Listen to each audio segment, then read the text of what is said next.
자, 이제 케이스 2로 넘어가십시다. 시용근로자의 본채용 거부 방식이라는 제목인데요. 사례를 먼저 보시죠. 근로자 갑은 을회사의 시용근로자로 채용되었다. 시용기간은 2개월로 하되 본채용이 되는 경우 근속연수에 합산하기로 하고 회사는 언제든지 본채용을 거부할 수 있다는 점을 명시하였으며 갑은 이에 동의하였다. 갑은 출근 첫날부터 3일 연속 지각을 하였으며 근무시간 중에 자주 스마트폰을 들여다보다가 다른 직원들과의 소통에 문제가 생기기도 하였고 업무에 대한 관심보다는 급여나 휴가와 같은 처우에 대하여 확인하려고 하는 등으로 첫 주부터 담당 관리자의 눈에 성실하지 못하다는 평가를 받게 되었다. 이에 관리자는 금요일 오후 2시에 인사부에 이 사실을 통보하였으며 오후 5시에 인사부는 갑에게 본채용을 거부하니 다음 월요일부터 출근하지 말라고 통보하였다. 갑에 대한 회사의 본채용 거부는 정당한가 아니면 부당해고인가? 네, 재미있는 사례죠. 우리나라에서는 이 시용근로자라는 개념을 잘 쓰지 않습니다. 주로 수습근로자 이런 표현을 쓰죠. 근데 사실 엄격히 말하면 시용근로자하고 수습근로자는 같은 지위가 아닙니다. 시용근로자는 아직 그 본채용이 되지를 않았습니다. 정상적으로 근로계약이 성립되었다고 보기 어렵습니다. 그래서 우리 회사의 적성에 맞는가, 우리 회사에 좀 적응을 잘 하는가 이런 것을 좀 볼 수 있는 기간을 짧게 두어서 그때 사용하는 형태를 이제 시용근로자 이렇게 표현을 하죠. 그러나 수습근로자라고 말한다면 법적으로는 이 채용계약이 완전히 이루어진 겁니다. 근데 이제 처음 들어왔기 때문에 그 회사의 업무라든가 여러 가지 상황들을 좀 배울 수 있도록 해주는 기간, 이 기간에 있는 경우를 이제 수습근로자라고 하는 것입니다. 근데 이상하게 우리 우리 법원 쪽이나 또는 또 노동위원회 쪽은 특히 그런데요. 수습기간이라는 말은 그냥 시용기간이라는 말로 그냥 대체하고 있는 것 같습니다. 뭐 좋습니다. 그거는 실무에서 이제 어떤 식으로 사용하든 좋은데 중요한 점은 지금 이 사례에서 보시듯이 시용근로자를 시용기간 2달로 정하고 이제 채용을 했는데 일주일 첫 딱 보니까 안 맞는 거예요. 이 성실하지 않고 우리 회사에 이게 계속 근무하기가 어렵겠다 이렇게 딱 판단이 된다 이 말입니다. 그러면 여기 사례에 있는 것처럼 바로 다음 주부터 나오지 마라. 뭐 심하면 내일부터 나오지 마라. 이런 식으로 통보만 하면 시용이기 때문에 그것으로 근로계약이 해지되어 버리는가 하는 이런 점인 것입니다. 그래서 이걸 이제 착각하면 시용근로자는 본채용이 안 됐기 때문에 언제든지 해고할 수 있다 이런 기본적인 그 개념들이 그동안 쭉 깔려 있었기 때문에 자칫하면 이제 그런 일들이 이제 벌어지는 경우인데 이런 점들을 우리가 좀 명확하게 이해해 두실 필요가 있을 것 같습니다. 그래서 여기는 이 해고 예고라는 문제, 최근에 바뀐 법 규정으로서의 해고 예고라는 문제와 관련이 되어 있기 때문에 이 사례를 주의 깊이 봐두실 필요가 있습니다. 자, 먼저 이 시용에 대해서 우리 대법원 판례가 어떻게 밝히고 있는지 한번 보시죠. 참고 판례 7번에 보시면 우선 시용기간을 적용할 것인지 하는 여부는 근로계약에 명시가 돼야 됩니다. 그러니까 위에 사례에서 보듯이 시용기간은 2개월이고 만약에 본채용되면 근속연수에 합산해준다. 그리고 언제든지 본채용을 거부할 수 있다. 이렇게 명확한 근로계약 내용을 적어둠으로써 시용기간을 적용할 수 있고 이제 시용근로자라는 판단을 할 수 있게 되는 것이죠. 만약 근로계약에 이걸 명시하지 않았다면 제일 끝에 보시면 시용근로자가 아닌 정식 사원으로 채용되었다고 봐야 한다라는 점에 유의하셔야 됩니다. 자, 참고 판례 8번은 이 시용기간의 법적 특징을 알려주죠. 이것은 본계약의 체결을 거부하는 사용자에게 유보된 해약권 행사다. 이렇게 사용자에게 유보되어 있다. 언제든지 해약할 수 있다 하는 점을 지적하고 있는 거죠. 그래서 그 해약을 할 때 그 넷째 줄에 가시면 그 사유가 보통의 해고보다는 넓게 인정된다. 요 점이 이제 시용기간의 특징이라고 할 수 있습니다.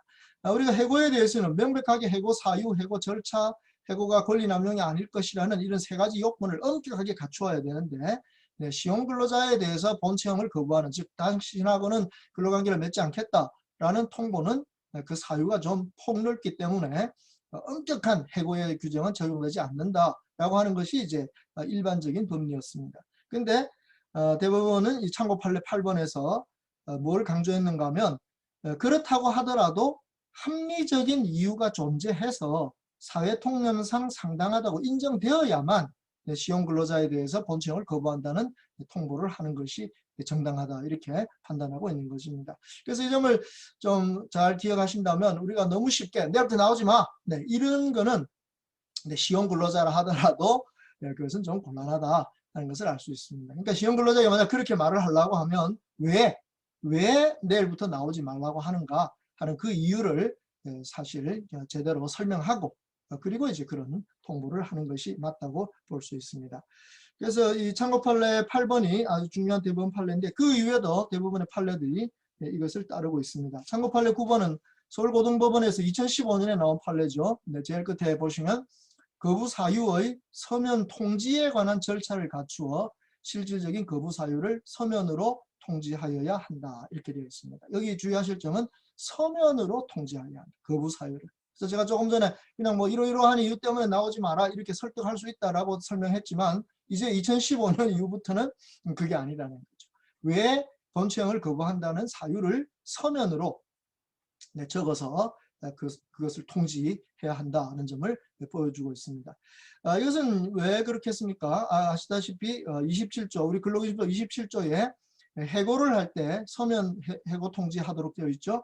거기에 해고의 사유와 해고 시기를 명백하게 서면으로 통지해야만 그것이 효력이 있다라고 되어 있습니다. 그래서 우리 대법원이 바로 그 근로기준법 27조의 내용을 이 시용근로자에 대한 본체형 거부에도 적용하는 것입니다. 이건 뭐 근로자 보호를 위해서 중요한 거라고 볼 수가 있겠습니다. 그래서 우리 사용자들 측에서는 시용근로자를 쓰시는 경우 대부분 수습이라는 표현으로 많이 쓰고 계시니까 시용근로자를 쓸 수는 있대.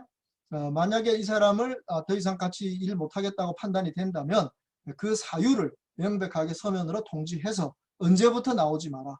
이 경우에 이제 내일부터 나오지 마라든지 다음 주부터 나오지 마라든지 이제 그거는 명백하게 적어줄 수가 있게 되는 것입니다.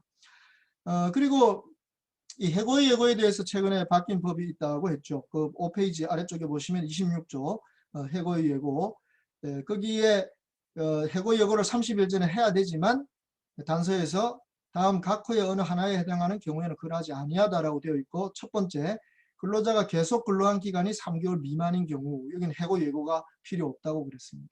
그러니까 시용근로자의 경우에 대부분이 3개월 미만 근로한 상태에서 끝나는 거니까 굳이 해고 예고를 30일간 할 필요도 없고 그 30일분의 통상임금을 지급할 필요도 없습니다. 그냥 다음 주부터 나오지 마세요라고 할 수는 있지만 그걸 말로 하면 안 되고 어떻게 해요? 사유와 그 시기를 분명히 명시한 그러한 서면 통지 이것을 통해서 본체형을 거부할 수 있다 하는 이 점에 유의하시기 바랍니다. 그렇게 서면으로 사유를 주어야 이 시용근로자가 본체형의 거부를 당했을 때 이거 좀 억울하다. 왜 내가 이렇게 회사에 들어가서 근무할 수 없는가 하는 이런 의문이 생겨서 어떤 구제 신청을 하거나 소송을 하려고 할 때 바로 그 근거가 될 수 있는 것이겠죠. 그래서 사용자도 그 사유를 써줄 때 아주 합리적인 사회 통념상 상당성이 있는 그런 합리적인 사유를 들어서 그 본체형을 거부해야지 뭐 엉뚱한 그런 걸 들고 해서는 안 될 것입니다. 그래서 그런 점들을 좀 참고해서 보시면 될 것 같습니다. 6페이지에 보면 해고 사유 등의 서면 통지라는 점이 나오죠. 재밌는 거는 이게 이메일로 보낸 서면 통지가 정당한가 효력이 있는가 하는 건데 참고 판례 11번은 그 점에 대해서는 문제 삼지 않습니다. 그래서 서면 통지라고 했을 때 서면의 형식이 크게 문제되는 건 아니라는 것이죠. 그래서 꼭 해고 통지서라는 표현이 아니라도 징계 결과 통보서 이런 식의 문서를 이메일로 보냈다 하더라도 이것은 해고 서면 통지로 인정하고 있습니다. 다만 참고 판례 12번을 잘 보시면 하급심 판례지만 카톡으로 그 해고 통지하는 거 이거는 효력이 없습니다. 이것은 서면 통지로 보지 않습니다. 그래서 이 점 참고 판례 12번도 아주 재미있는 사례인데 유의하실 필요가 있을 것입니다.